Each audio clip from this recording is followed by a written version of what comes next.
Wait a minute. Have you ever judged someone just by their clothes? I quietly entered the showroom. The blue jacket was old, the boots were caked with dirt, and the face showed signs of years of hard work. I said softly, "I want to buy that black SUV." The salesman looked me up and down, laughed, and sarcastically said, "Sir, this car is not for school kids. It costs more than your house." The people standing around started to smile. Someone said, "He can't even afford a test drive." I didn't introduce myself. I knew who I was.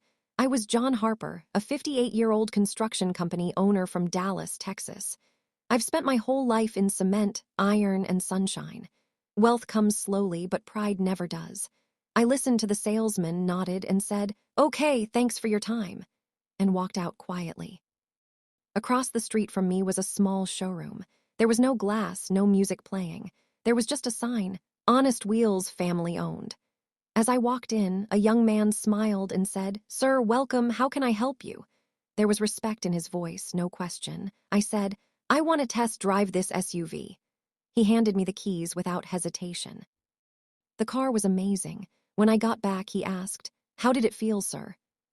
I smiled and said, "I came to buy one, but now I'm taking 4 all in cash." He was surprised, but I was serious. 2 days later, 4 new SUVs were parked on my site, and the same arrogant salesman was standing behind the glass of that big showroom, watching the scene. That evening, his manager's voice rang out, "These 4 cars were supposed to be yours, but you sold your honor." The next day, he was not at work. Because pride seems fleeting, but its price is always high. Comment, respect. If you believe that a person is not defined by their clothes, but by their character.